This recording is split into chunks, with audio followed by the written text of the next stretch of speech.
Welcome first-time listeners and returners to the Sports Deli, where everyone deserves a seat at the table. What about fucking Colin? Why does he not have a fucking job? Because he's still being whiteballed. Why is Tom not speaking out about that? He should be his biggest fucking ally. And he hasn't said one fucking thing. A lot of people that have come on this show, I don't know why, they've gotten some good fucking jobs afterwards. Jim Rome in the jungle. It's right here in the Sports Deli, baby. We got some good ass karma right here. Let's fucking go.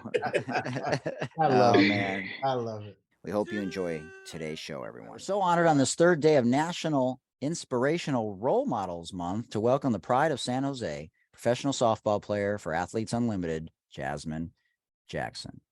A former All Pac-12 selection at Cal, she was a two-time All-American at Archbishop Mitty High School.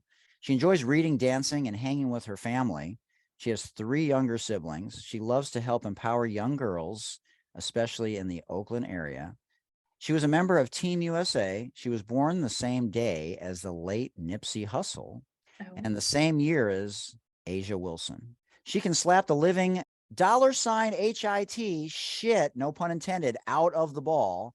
She believes in using her platform with Athletes Unlimited to talk about social and racial injustice. And you can find her on Instagram at Jazmyn. Now, Jazmyn's with a Z and a Y, Jazmyn Renee, and on her website at JazmynJackson.com. And there's some other places that we'll highlight a little bit later. But Jazz, so honored and humbled that you're joining us today in the Sports Deli, where everyone deserves a seat at the table, especially incredible women like yourself. Thank you. Thank you. I'm so excited to be here. Yeah, I appreciate it. We've been living in the Zoom world for so long. Seriously. But it has changed, the way that we, do business and get our messages out, to people and in different ways, in person and, through audio and video. So, I think it's very powerful when people hear the stories that you're going to share today, and we'll have a little fun at the end with the rapid fire. And so tell me what it was like. We've had Ray Young. I've had Dave Stewart, former Oakland A, and his wife is baseball sports agent Lonnie Murray on the show, and they're from the Oakland area. So, I'm from Detroit, so I'm interested always to hear about people's upbringings and what it was like, because you're sort of in that era where you didn't really have to deal with a lot of things that some of my guests have to deal with in the early days of Title IX. But what was it like being a woman of color? Probably played multiple sports, but softball was the one that you ended up going down that path. Your background's amazing. I feel like new things just keep jumping out at me. It's like, how did I not see that before? It's amazing. Anyways, so it's looking back, yeah, I can have a perspective on how I was brought up in sports, but in the moment while I was a kid, my parents did their absolute best to make sure that I had no idea what was going on. Just like, play your sport, get good grades, and be a good human, be a good big sister, those types of things. So it's really interesting to look back on my upbringing in sport and be like, wow, my parents had to grind. They had to work so hard to get me, just to the places I was at, the schools I was at, even we would commute an hour and a half, 2 hours to school every single day, me thinking that's normal, that's fun. Or, my parents saying, okay, she's getting this league that she's in, she's advancing pretty fast. Where's the close, they know nothing about, softball. I'm the first one. They're like, wow, okay, this league seems to be better. We've played this team, they're really good, we're gonna put her on that team. Wow. And so it's just they were always looking for a new opportunity for me. One, they didn't care how far it was, they didn't care how much it cost. I'm sure actually they cared how much it cost. It was just right. Now that you're an adult, right? Now that I'm an adult, they were like, yeah, we really put everything into this. But it's just been incredible to see how awesome my parents were able to navigate that situation. I give so much credit to them. They made sure I was never the best on the team, ever, ever, ever. If they ever had a feeling that I was the best on the team, immediately it was on to the next team. And me, my thing is I'm super competitive. I'm a perfectionist. I've been crazy from the jump about like winning and wanting to be the best and all those things, get good grades, be the golden child, but not to them just because I was always so focused. But when they would move me places, like I wouldn't bat an eye. There was a point in which I had gotten a little like burnt out, I think. I was in middle school. I was playing up on a team, but all of the girls went to high school and couldn't play because you're not allowed to play both at the same time, high school and travel ball. So then I'm back and playing middle school ball, and I'm just like, I guess I'm not having fun. I want to quit. And my dad's like, do you want this or not? Nobody else can want this for you. Do you want this? And I was like, yeah, okay, yeah. And then I guess from there, I was like, I'm getting a full ride scholarship. My parents aren't going to have to pay for me anymore. I'm going to give this all back by having them never pay for anything ever again. And I also really, really, really wanted to make space for my younger siblings, to have the same opportunity I had. So it's really interesting to look back on that. But in the moment, I am just like, women win, be the best, like crazy Jazz. Yeah, it's, we've had a lot of people on the show from like, some of the biggest people at ESPN, and no one's ever said what you just said, which is your parents didn't want you to be the best on the team. And as soon as they realized you were, you moved on to the next team. Man, if any parents are listening to this show, please get your kids to better situations with smarter people and more talented people, because if you're the smartest or the most talented person on the team or in the room, you're not going to be the best version of yourself. That's awesome. Totally. Yeah. And, obviously there's at some point it's like, okay, she's 12. Are we going to move her up to 14s? That's middle Hell school. Yeah. Conversations are getting a little different. But I was just a young kid. You adapt, you make friends. It just brings your level up. So I definitely recommend, although there is the pressure of like, okay, these girls are way older than my daughter, like 2 years can make a big difference. When you get to the field and it's in practice, and now you have the little 12-year-old pushing the 14-year-olds, it's like, it just makes everybody better. So yeah, and I'm a professional basketball skills trainer. And so if there is an option to be the best on one team and not be the best on another, I'll always encourage them to do both, because they can work on their stuff a little bit differently, and softball and baseball is a little bit different. It's a statistical driven game. The numbers are the numbers. You're hitting for home runs, or you're slapping, or you're hitting for average, or, you got a gold glove or whatever. But, the leadership piece, if you are the best on the team, you can work on your leadership. And if you're not the best on the team, being around better players and better people and smarter people, you learn a lot from that kind of thing. So that's amazing. So were you considering anywhere else but Cal? We've had Ben Braun on the show. He used to be the basketball coach. Yeah, of course. But what was it about Cal? Because you don't usually hear people, when there's choices as one of the top players in the country coming out of high school, it's Cal, but I don't know the best programs in the country for softball, but is Cal, one of those top 10 teams perennially? Cal was at the time like ranked high, I think maybe second or third in the country, like really, really up there at the time. But I was looking, I'm from the Bay Area, so Stanford was another big one. UCLA was a big one. I'm in California. Washington was a really big one. Still love my dogs, love Heather Tarr. I was blessed and privileged enough to like have my top four be my top four. My dream schools be on my list. And, I was young. So this is before any rules. So I'm like 12. I'm like, okay, you know what? I love purple, but I don't like the red. So Washington's not up there. And then UCLA and Stanford and Cal were kind of at my top towards the end. And UCLA was great. I was just looking for like a more rigorous, academic experience, which is also tough because that's where Natasha Watley went to school. That's where Tria Flowers went to school. That's where all these greats went to school. I was like literally obsessed with, sorry, dog. I was literally obsessed with like Megan Langenfeld, which is a pitcher, and I didn't even pitch anyways. So then it became Cal and Stanford. And when you're in the Bay Area, it's Cal or Stanford. You're not fans of both. There's, the big game, everything. So I grew up a Stanford kid, going on all the visits and like, yes, I'm going to go here. I'm going to go here. And it was cool. I'd been on like 3 visits, not like me personally, but just like, after the camps, they'd take the kids on the tours and all those things. It's like, yeah, cool. I'm going to go here.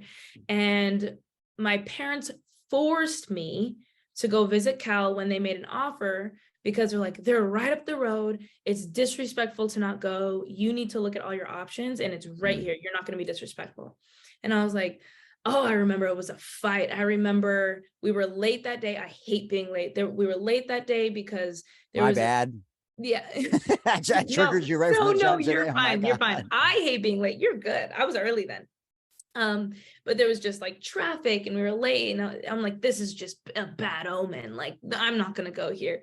And as soon as we got there, like the clouds opened up and they just threw me to the team, and the girls were amazing. It was a different experience. It was the first time I felt like a little sister, and me being the big sister, I was like, what? It felt they were laughing and joking and like, oh my gosh, you're so young. Like, this is so funny. Like just being big sisters to me. And once I got to walk around the Berkeley campus, I was like, oh, okay, this is where my heart is meant to be. So I would never change my decision to go to like the #1 public university in the world ever. Although my college experience, softball experience, was not exactly what I wanted it to be. My parents have always like preached on the fact that, you're not just a softball player, you're, a Black woman, you're a Mexican woman, you are an older sister, you're your daughter, you're all of these things that make you great. Like, you're not just a softball player. And I think that going to Berkeley really, really made me feel like, yes, this is me. Like, I am well-rounded. I am more than just my athletic experience. So that's pretty much, that's it. That's it. Yeah, that's incredible. Well, on the campus, I've been on both campuses, and they're very different, right? One's more business-like and one's more eclectic, and it reminds you of sort of the 70s still, right? Just, wee, like everyone's a little bit more free and out there doing their own thing and stuff like that. So yeah, that's awesome. So after Cal, tell everyone a little bit about, what happened, and then how you did some coaching, and, and then where you're at now. And then I want to say, like, I don't know if there's Athletes Unlimited gear, but I got to get some gear, because I got to talk to Eileen or something. We will get some gear thrown your way. So that's number one. Number one most important thing. But number two, I guess my career of softball outside of just the school I went to started in when I was at Cal. I was on the junior national team, was invited to that. I remember the first time I was invited to that, I was excited. Then I saw the schedule, because you're going to college, you're thinking this is the first summer I'm ever going to get off, because we're playing year round.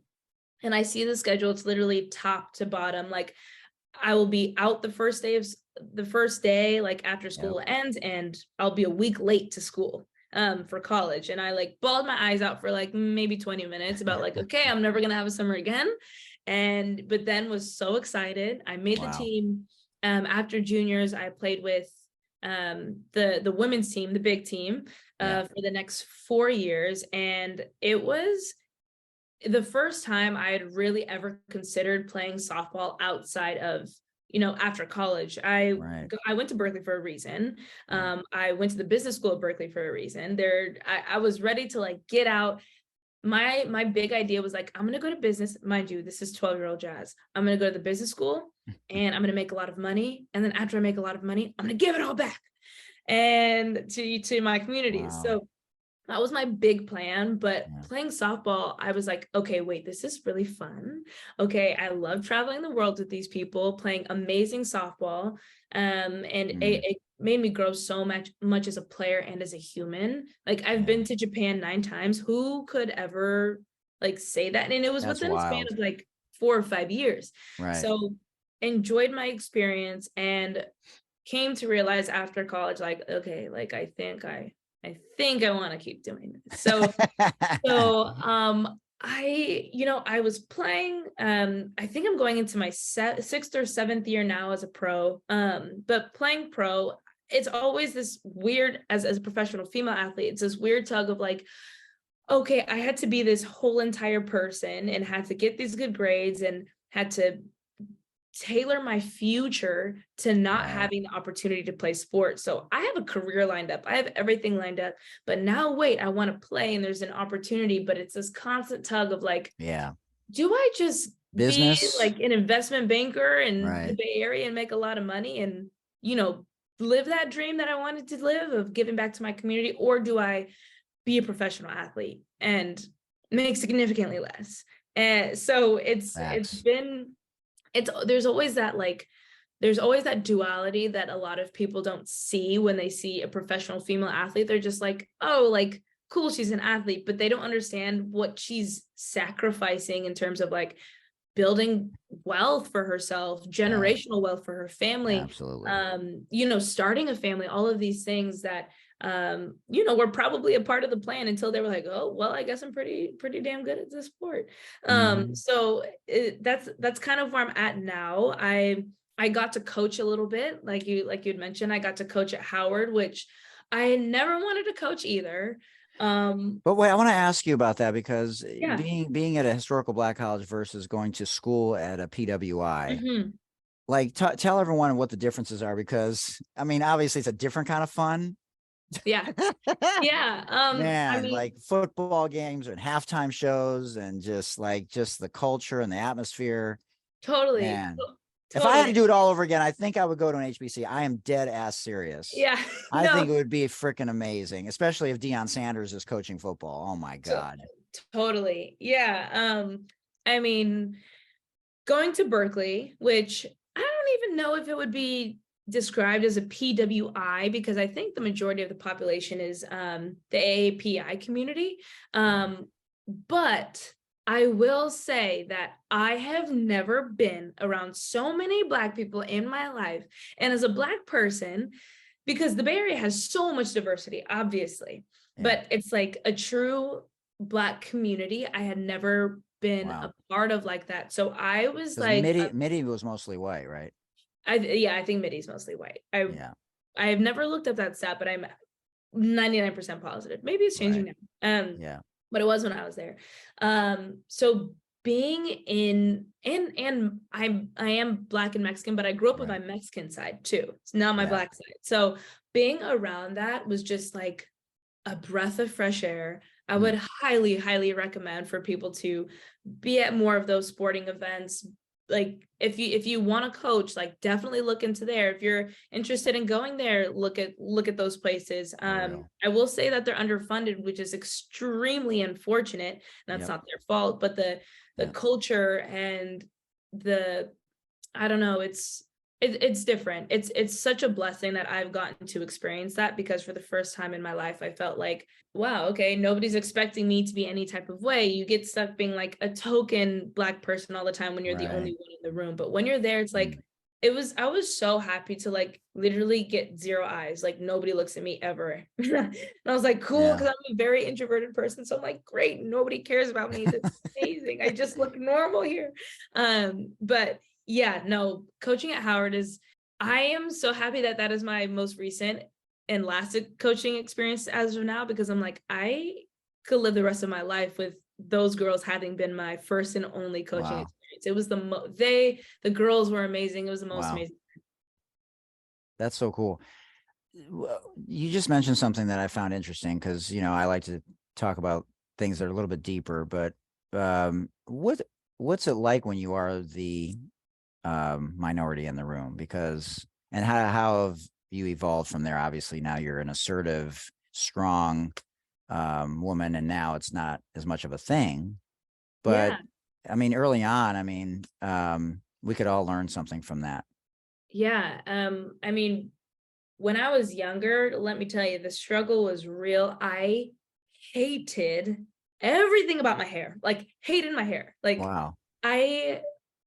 oh my gosh, like it's so like kind of funny, not funny, but like the amount of meltdowns I would have with my mother, who is Mexican, about like, you don't get my hair, like of course you think it's beautiful, you don't even know what it's like. Blah, blah, blah.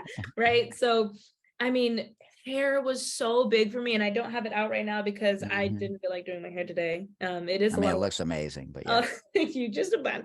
But I mean, growing up wanting to look like or Mm.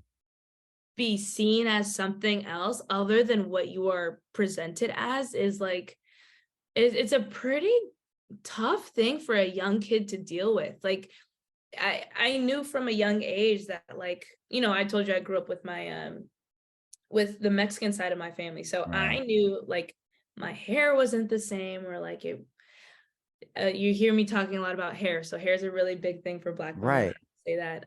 Well, and a lot of people listen to the show, if they're white, they may not even understand why this is such a big thing, but culturally, it's a big deal. Totally. And Yeah. my boyfriend had like no clue the struggles that I had gone through about my hair. But yes, multiple meltdowns. And like by the age of 11, my dad got me a straightener, and my mom was on a business trip. And from then on, yeah, he got in trouble for that. But I wanted it. So, but from then on, my hair was straight all the time. I would only wear my hair straight at all times, and that's just like killing my hair, right? But Yeah, of course. I don't know, it's so interesting that that's who I was, and I was like so nervous to like You never had the conversations with your parents because you're too young to like bring those kinds of things up, right? It's just like, you feel weird about being one of the few people of color or Latina women in the room. You're not gonna totally talk about that. totally. But your parents don't know that you're feeling this because you're literally 6 years old, you know? Yeah. It's like, there's no way my kid's actually feeling this, but like little Exactly. things are, you know, I can't remember everything, but like maybe little things are said, or you just feel like, well, I can't do that because I like that color doesn't work on me because like that's not my color, or just like different things that you are dealing with that your parents don't even know you're dealing with. Right. That's why I think early education about like, and let me tell you, my parents were like, you're the most beautiful thing in the world, you're so gorgeous, you're this, you're that. But when you're only hearing it from your parents, you're like, okay, these people are just my biggest fans. Like Right. they They don't have nobody a else is clue. telling me this. You Yeah. start to question, like you start to understand how you're perceived versus how you feel at a Sure. very, very young age. So yeah, that's an interesting thing that I think a lot of kids of color, especially Black kids with the hair is a big thing. You can't get it like, yep, you're definitely Black when you see the hair, like no matter what you do. So I think that now it's this new generation of kids, like my sister, she's 9 years younger than me, never straightened her hair once in her life. I think mostly because she had me being like, no, your hair's beautiful, I'm not my hair like Right. you. And she had someone to see that, and she's not the only person now in the room. I think that this generation has made me stronger. My sister has made me stronger in being like, ew, I'm not gonna straighten my hair. Like my hair is beautiful just the way it is. You're like, these Gen Zers are crazy, but they For like real. but they will give it to you straight, and they will say like, that's wrong. They shouldn't be saying that to you. This is right. Like they're on top of it. They love people. They're being caring of people. Like it's my sister, my younger sister, who is 17, I'm 26, has really brought me out of my shell to be like a stronger woman. So I would definitely say that, you know, a lot of times we focus on like what we want to become, or like the generations before us, and letting that lead us.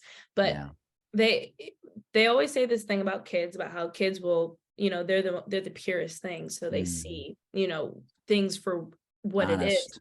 Yeah. I think that we can learn a lot from younger generations, and they can uplift us too. It's not only the authority figures that you should be looking for affirmations from, like also like look to your kids, look to the kids you're coaching. Like if you're making them feel good and they're making you feel good, then it's like, okay, this is great. We don't want that like top-down power dynamic to like Yeah. control the rest of humanity for the rest of time. Like, we need to be more communal. And I think that me learning from the younger generation has made me become the woman I am.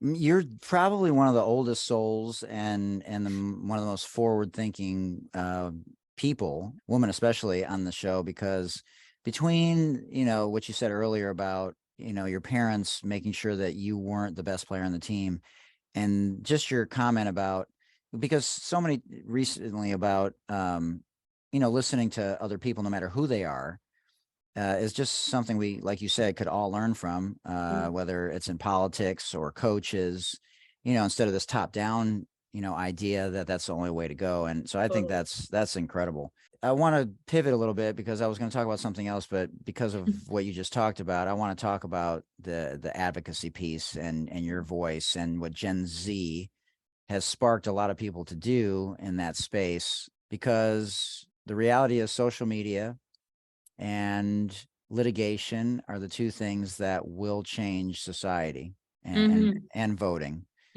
obviously. Yeah, go But vote. yeah, oh my God, please.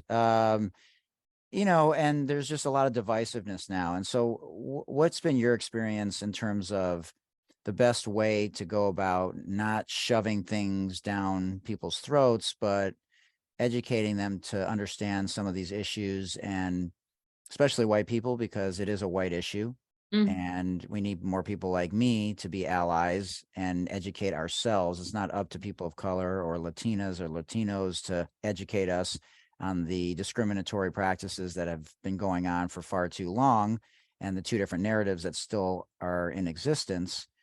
But what's your experience about, you know, how you're leveraging your platform in this space to be a part of sort of the bigger picture and the greater good in changing these narratives and laws and voting practices and healthcare and, you know, all these things that are still unequal, and the racism that's still codified in law? There's 5 states that still have slavery in the books. I mean, we have a long way to go. Yeah, that's no, that's crazy. First of all, wow, what an extremely well said and packed question.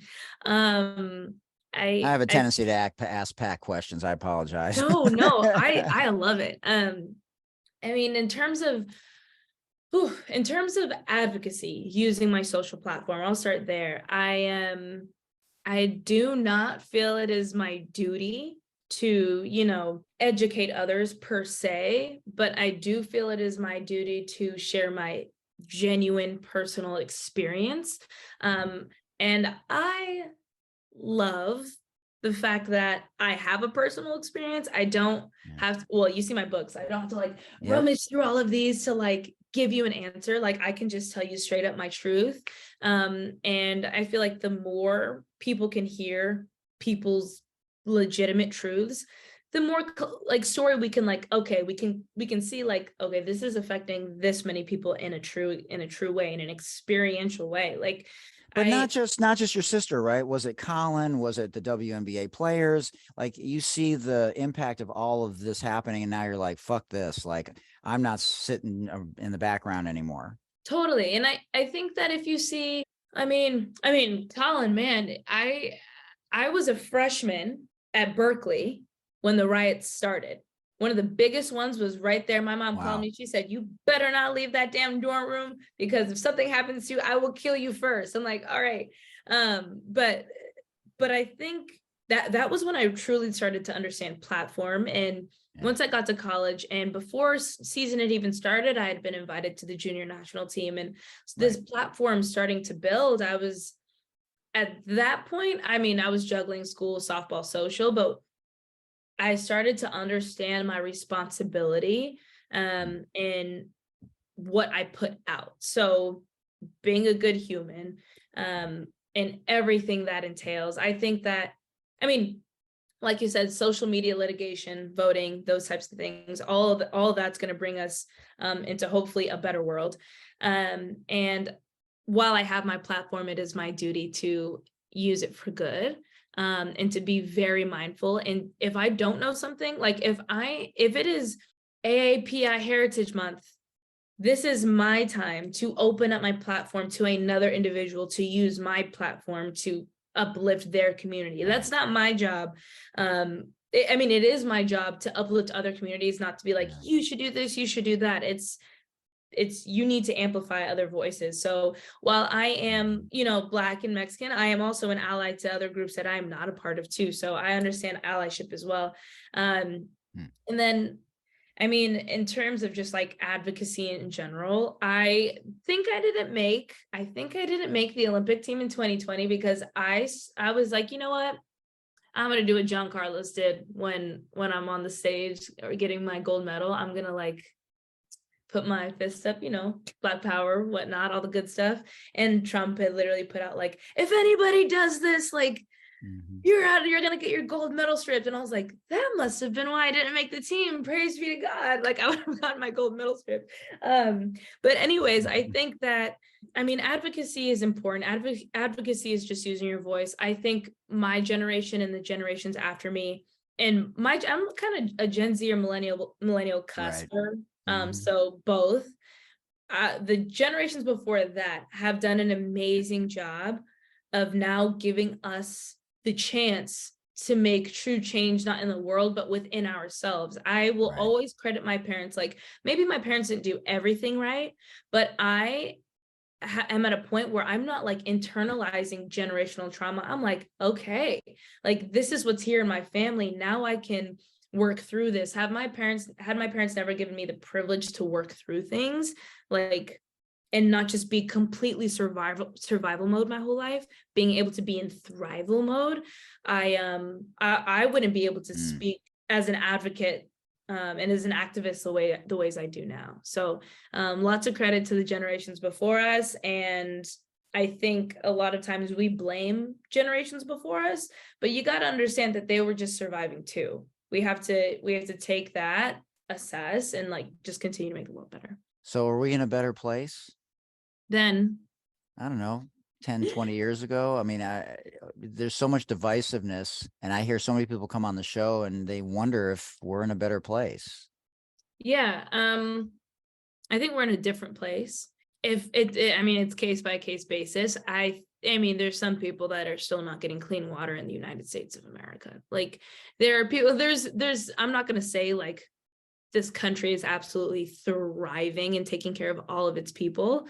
I think about, this is very interesting. When I was on the USA team and we'd listen to the Star Spangled Banner before we would, you know, go out and play the national anthem, it was never like my thought. I was never closing my eyes or never my hand on my heart because of, I don't know, maybe what other people might have it there for. But for me, it was like so many of my ancestors that I don't know their names. I don't know who they are.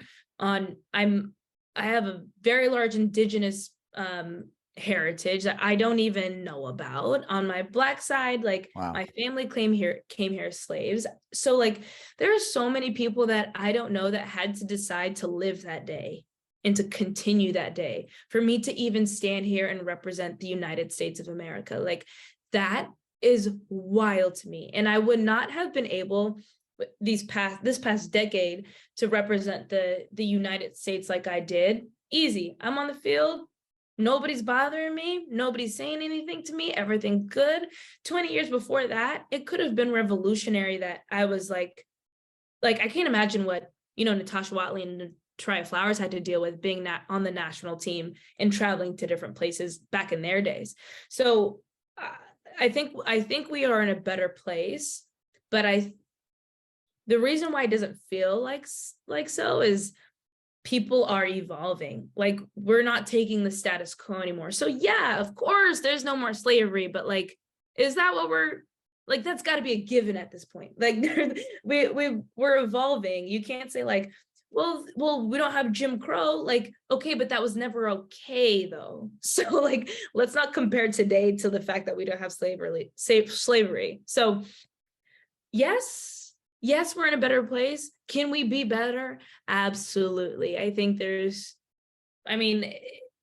especially in the sports world, if you're not getting 1% better every day, like what are you doing? You know?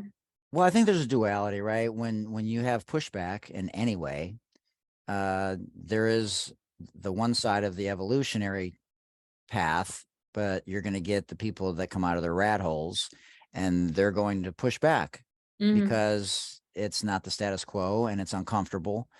And so we have to stick together, whether you believe in one side or the other.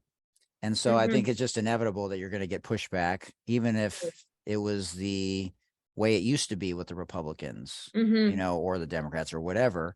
I think you're going to naturally just get pushed back, and we just have to stick together. And then, you know how it is over time, people's minds change because, you know, they see things differently, you know, for the better, but it takes them a while. Totally. I also don't think that there is an issue with opposing sides, with like people disagreeing. I think disagreement is great. I Right. think that, I mean, we understand that without any friction, without any hardship, without anything, we would never grow. Like as a person, you understand that for yourself. Like you grow through things. So I mean, I think it's absolutely necessary to have disagreements, arguments, iron sharpens iron situations, but there are certain like humanitarian things that we need to address. I mean, So the like Jazmyn, this is the analogy that I always use, right? Because I played semi-pro baseball. I understand baseball very well, old school baseball and how it is now, and the nuances to the game. And softball is different, but in some ways it's not. So when you hit a home run and you flip your bat and you trot around the bases and you stare the pitcher down, what's happening to the next batter? they're getting hit. They're getting hit. And so when you hit the next batter, where do you hit them? Probably, personally, are we asking me?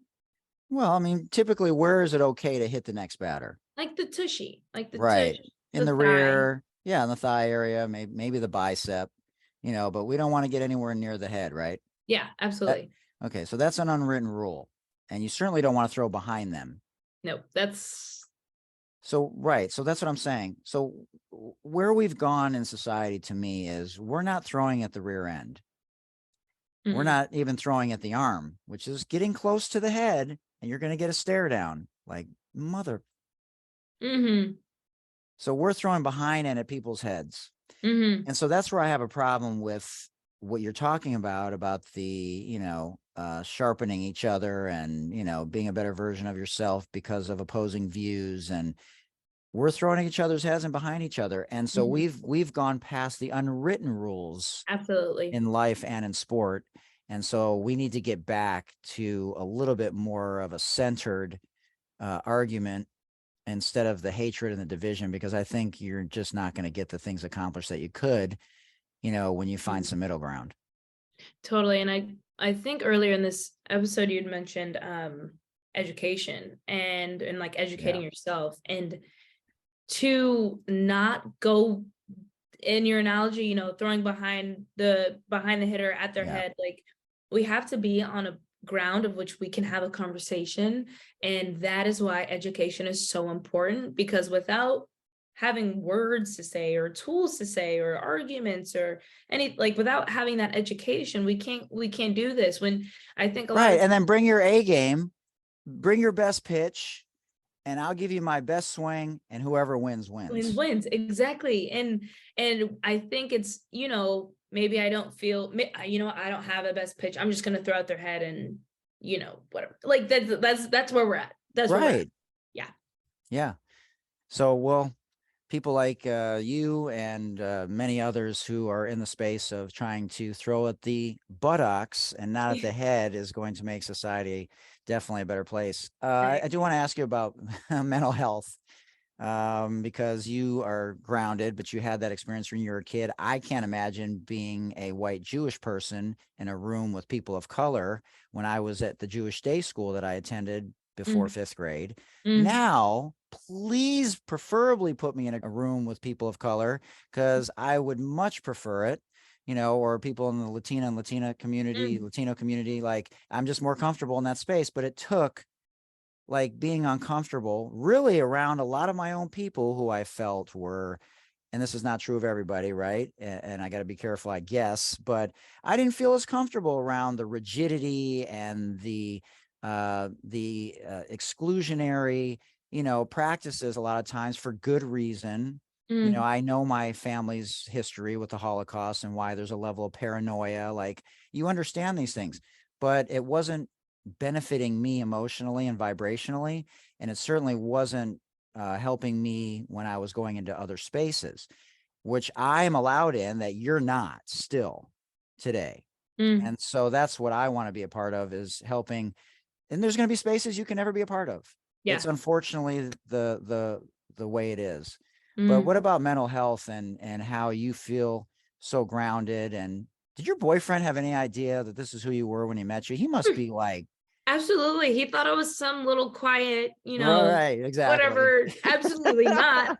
First of all, I'm all things educated, all things Black, all things Mexican. So, Man, and all things woman. So yeah, you're not getting the quiet girl. But boom, anyway, so that. mental health is huge in my life. I think Yeah. when we start realizing like, hey, we want to go against the grain of what was laid out for us, that's like hard. That's super hard when and I know for my mom too. I mean, Mexican Catholic tradition, hard, crazy. She never put that on us. You're not allowed to wear shorts outside. You're not allowed to call anybody during the day. You're not allowed to do this. You're not allowed to do that. She was not like that with me. But I could imagine the mental health things she's had to go through and creating that friction in the household. And for me, a lot of my friction has been internally, being a part of spaces or seeing spaces that I want to be a part of, but me thinking like, I just can't get there. Why? Like, why can't I get there? And I mean, personally, my background is I'm very much a people pleaser. I'm the first child. I want to do everything right for everybody. I want to make everybody feel good. La la la. So like when that wouldn't happen, which will always happen in your life, Yeah. at a very young age, I started being really sad about like making my siblings cry, making my parents upset, or making my teacher upset. Oh my gosh, don't let me make a teacher upset. But Or a coach. yeah, or a coach, which usually I didn't because I was always first. I knew how to get the approval of them.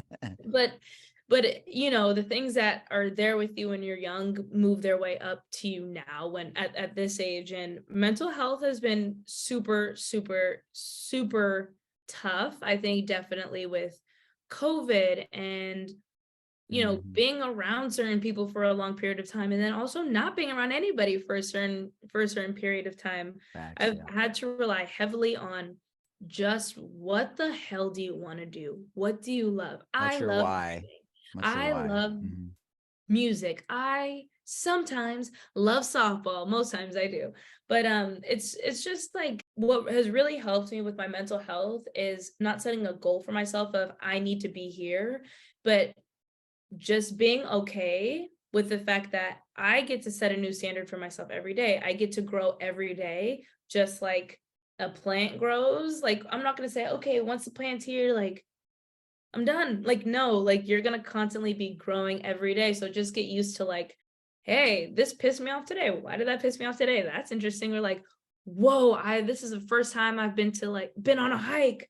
I didn't know I liked hiking like this. Like, wow, like just taking every day as an adventure and an opportunity has really, really, really helped my mental health. I'm the type to like want Put a to lot plan of out pressure 5 on years, yourself. Yeah. 10-year plan, blah, blah, blah, blah, blah. And like, that's not good. It's not working. So taking every day as an adventure with gratitude has been really helpful. That's good. Well, you definitely had a strong foundation, and so that's one approach, towards mental health. This is call to action out there. We use this opportunity. We say it at the end typically, but people can dial 988, the mental health suicide lifeline.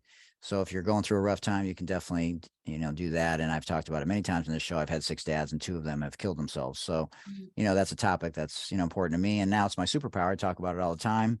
And what I've learned from it, talked about it today in a yoga class that I was substituting for. And so, you got to sit in your shit sometimes. Otherwise you cannot, get to that next level. And if you're going to continuously run away from it, or glorify it, and when it's not your real truth, you're going to have a hard time being a better version of yourself when it comes to mental health. And some of it is chemical. So we have to, point that out, that we got to normalize that part of it too, which we've had guests on the show that have talked about that, just like high blood pressure medication or things with regards to diabetes, that sometimes you need lithium Totally. if you're bipolar, and that's okay.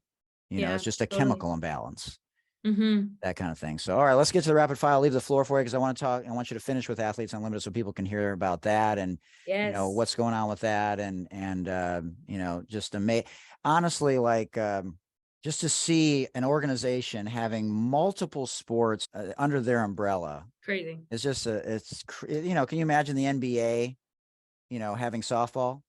Like, it's just nothing. You would never even entertain that idea. Crazy, guys. It's just amazing what Eileen and the whole team is doing. And shout out to was it Scott that put us in touch? Scott put us in touch. Yeah. Yeah, for making this happen. So, okay, so this is the rapid fire. Okay, put your seatbelts on, ladies and gentlemen, because seatbelts save lives.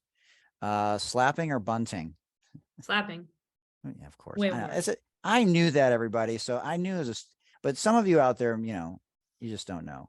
Favorite softball player of all time? Uh-oh. I've been around too many amazing women. Okay, top 3. Okay. Natasha Watley. Yeah. Pride and Joy. Definitely Britt Vonk.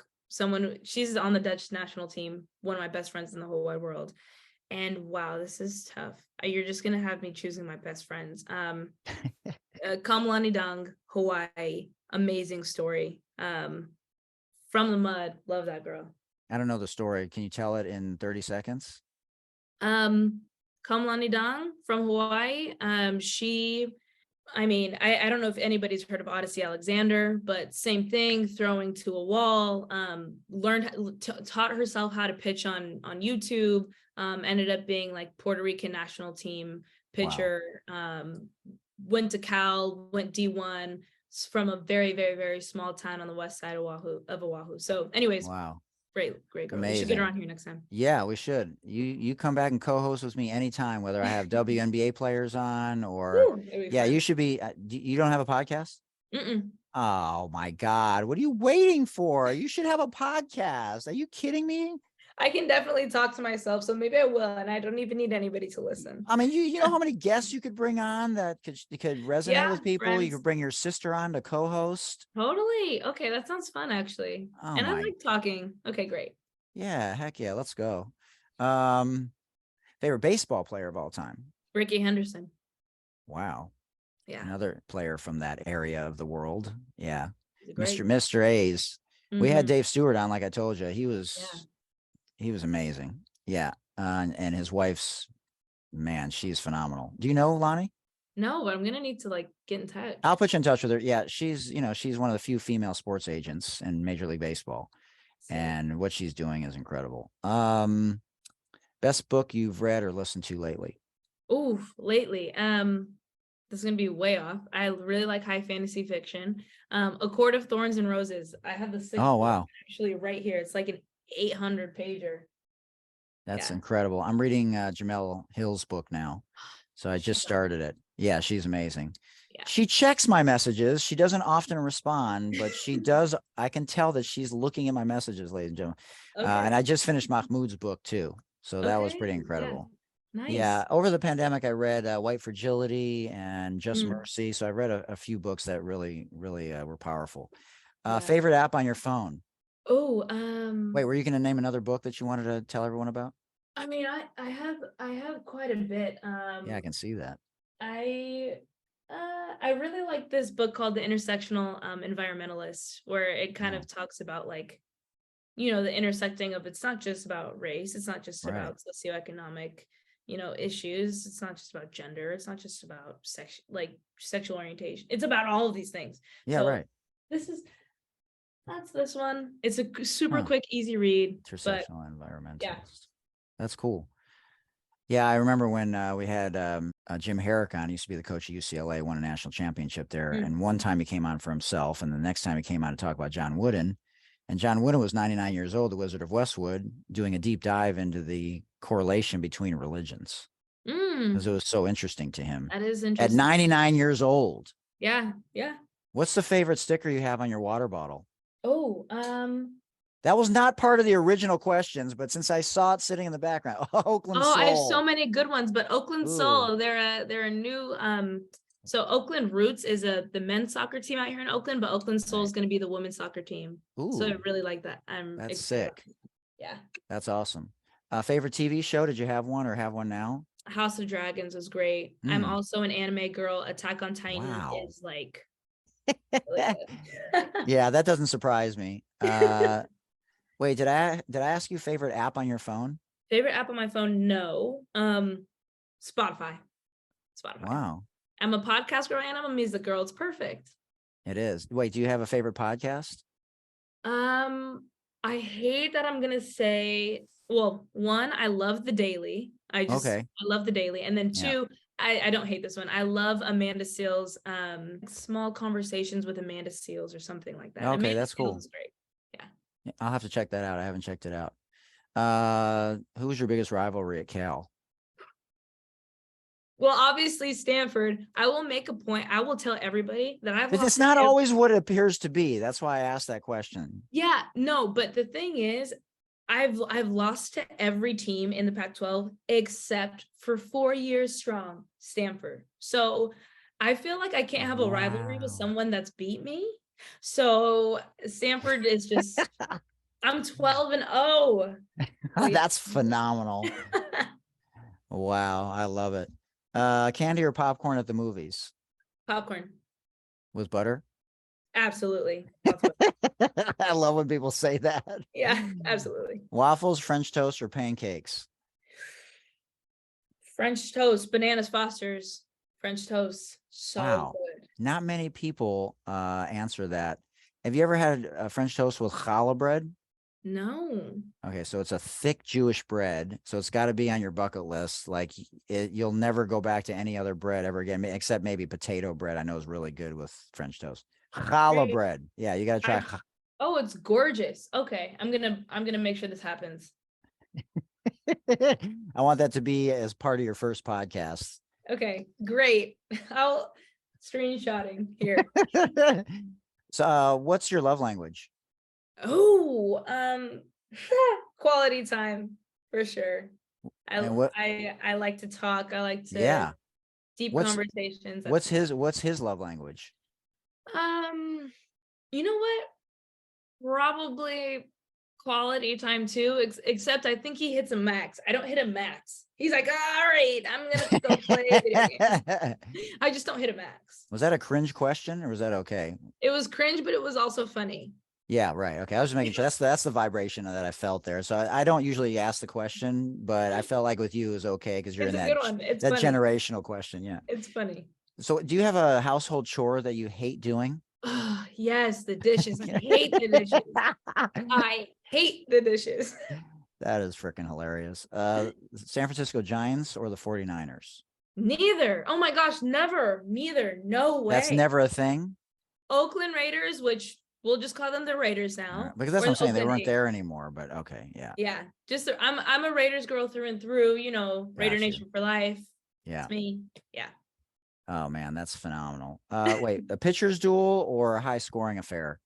Yikes. I'm gonna say for the thrill on the field. Yeah. As an outfielder, pitcher's duel. It's Yeah. like heart levels here. You cannot mess Totally. anything up. I think I'm a little crazy for like wanting that, but I love it.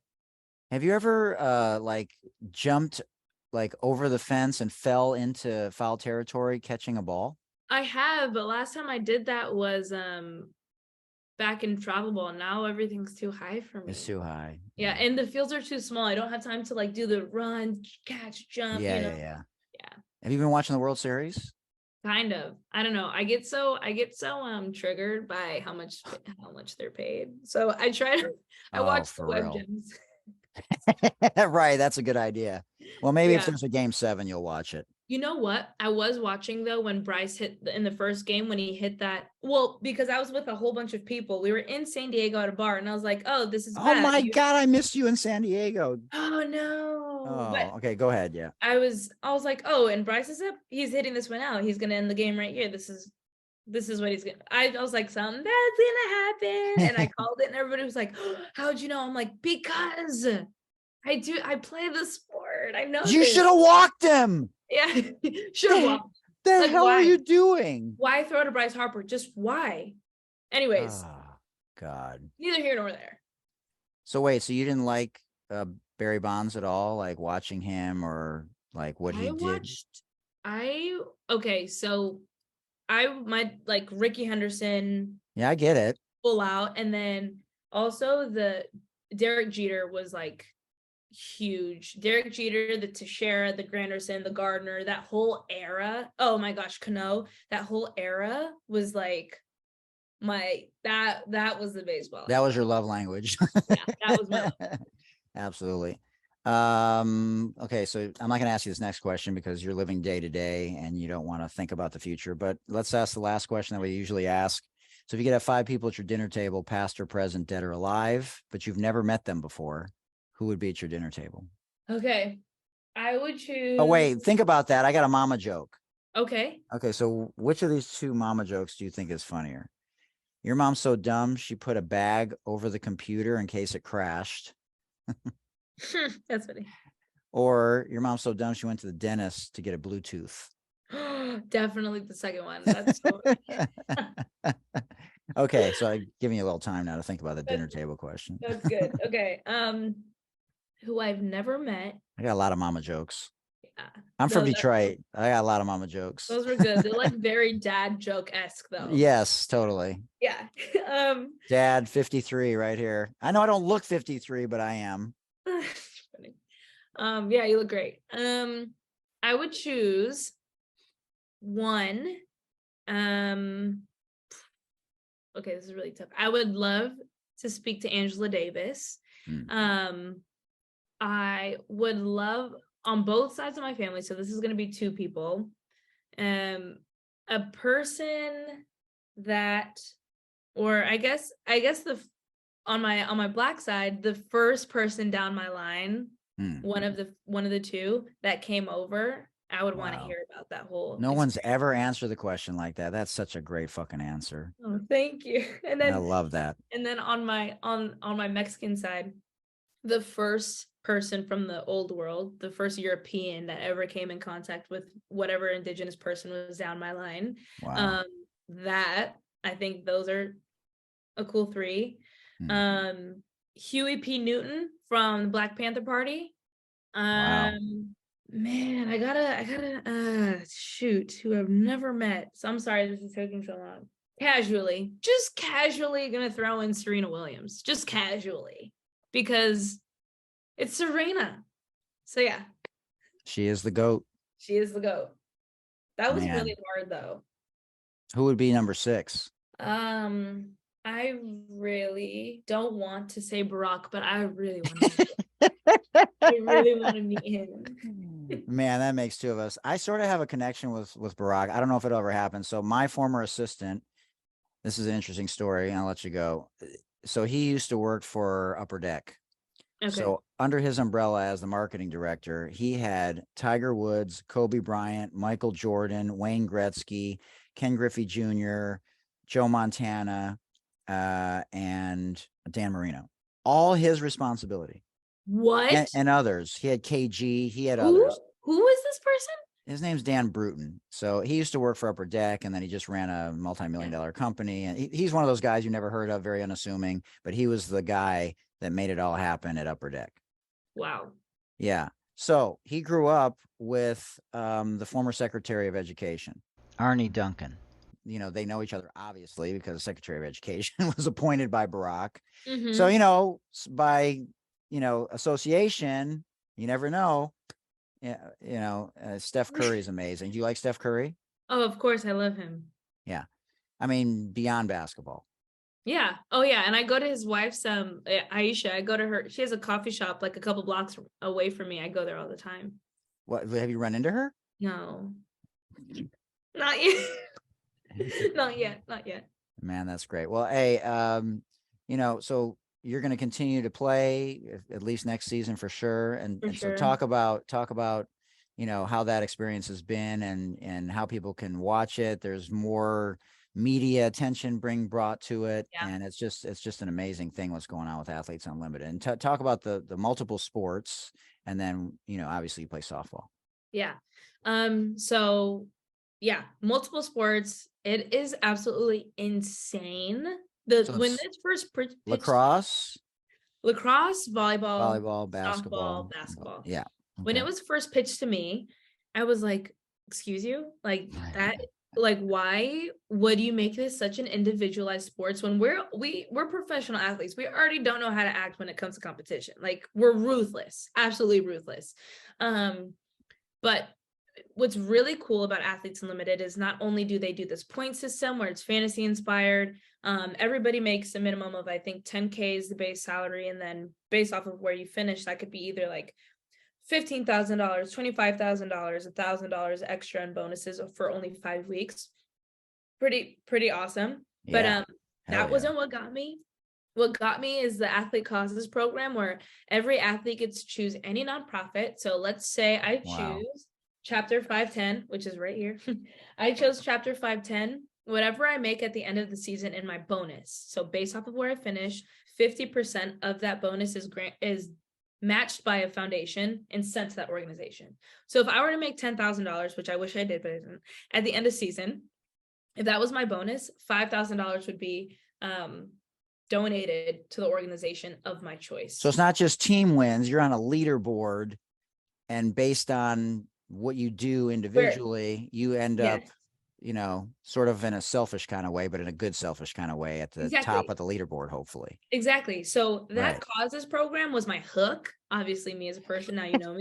But then once I got there, oh my gosh. First of all, I've never been treated so amazing as a professional athlete. So that's what that needs to be said. Two, the facilities, everything that were, recovery, training room, food, everything is great. We work with Nike, which is awesome. We work with, all of the big equipment companies. But we're all in different locations. So softball's been in Chicago, basketball's been in Vegas. Right. We've been all over the country at this point. And so we know basketball is going to be in Dallas. Yeah. Okay. Sweet. Basketball's going to be in Dallas. We knew that. Yeah. Yeah. Okay. Great. Yes. I can't keep up with the announcements. But anyways, so we've had contracts with ESPN for softball and lacrosse, which is awesome. And then we've worked with CBS and Fox Sports and all of these really, really big. Bet on women. Yeah. Let's seriously, fucking get into go. it. Like, it's like, do you want to be a part of this or not? Because it's going. So tell everybody, if you want to be a part of it, just jump on board now. So it's like, when you invest in something and then, or like you like a song and then it becomes popular 5 months later, do you want to be the person that's hopping on the bandwagon, or do you want to be the person that was already down? Like, let's just get down. I've been down. I want my gear. Yeah. Okay. We need to send you some gear. You're right. We need to do that. But a super dynamic, fantasy inspired sports league, and it's super fun to watch. So even more so than in person, I'd encourage people to go out, because it's like, it's crazy in person. It's an active leaderboard. So every hit, 10 points, double, 20 points. Pitchers, every strikeout, they get +4. Every perfect game, they get 100, and all of those numbers are correlated to, like, okay, if our whole team gets a shutout, we all get $100 stacked on top of our bonus. So it's like, let's go, baby.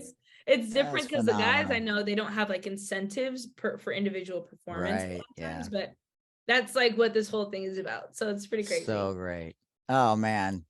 And you talk about a shot in the arm and just feeling rejuvenated, and like, and it just speaks to what we need in society, which is more opportunities for women, women of color, and the Hispanic community. And that's great. I just love it. Yeah. I watched some stuff, from all the sports, and, I got into it. It's, like you said, following the leaderboard, and, getting the little girls in to watch it, to see representation is so important.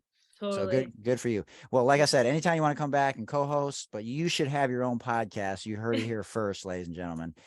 So thanks again for joining us, as a part of our 50th anniversary of Title IX celebration series. Jazmyn Jackson from Athletes Unlimited, former Cal star, former All-American, and please stay in touch. And I don't just say that, I literally stay in touch with all my guests. Anything I can do, like I said, I'm here to be a bridge and to serve.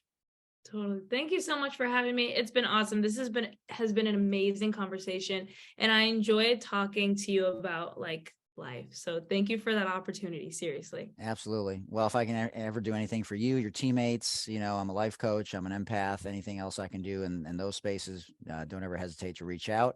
And anyone else that you want to bring on the show, you think would be a good fit for these types of conversations. I typically like to bring women of color on because I just think that is an important thing right now. Not that I'm adverse against white women or women in other spaces. I just think that it's just important right now to highlight those women. Yeah, I'm gonna throw the lob to two different groups.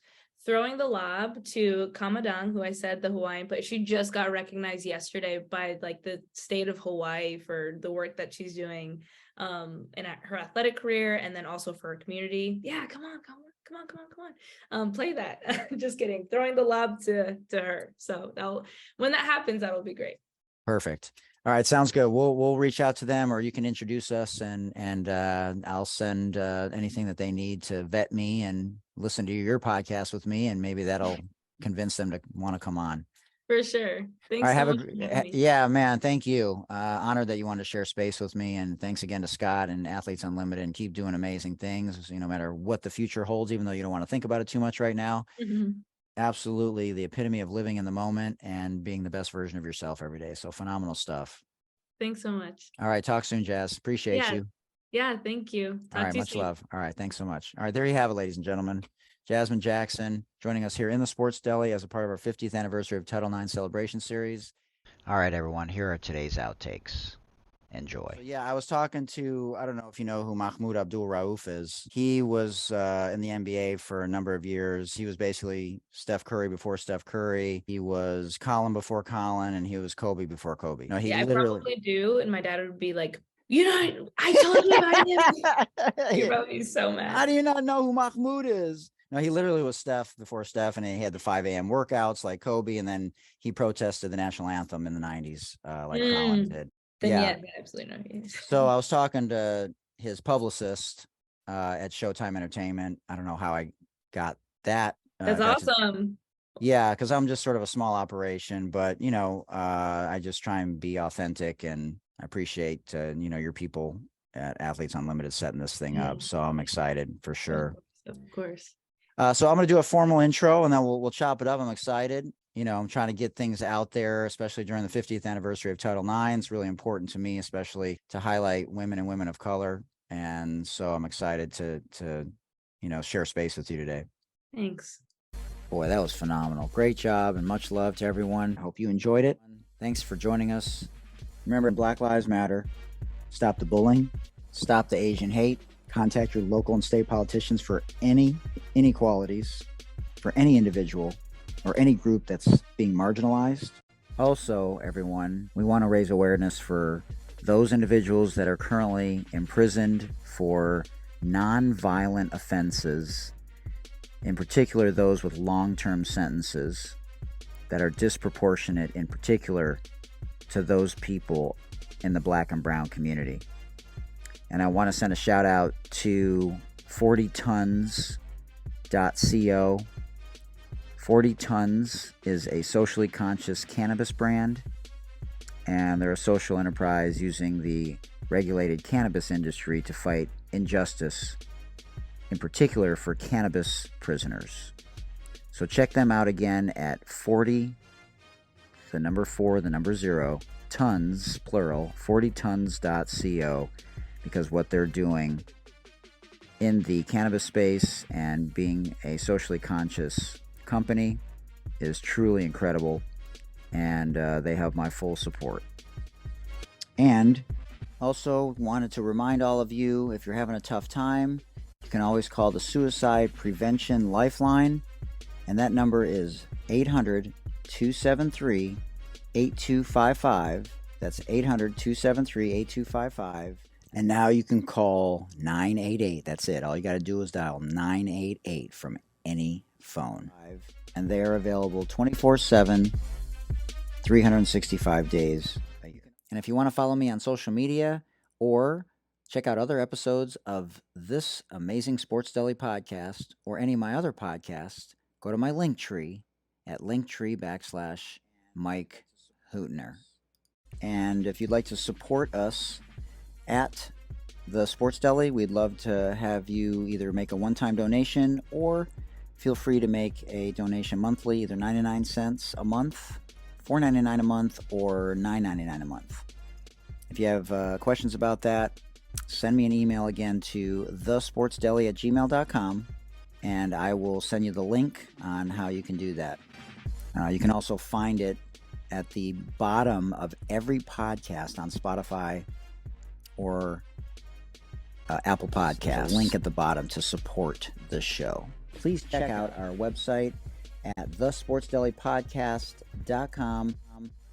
Make sure that we continue the conversations with regards to 3 strikes and you're out and mandatory minimums, especially people that are in jail for nonviolent offenses. So those things need to change. And remember, gents and ladies, please remember to do your monthly self-breast examinations. And remember, guys, this afflicts about 1,500 men annually, with about a third of those resulting in death.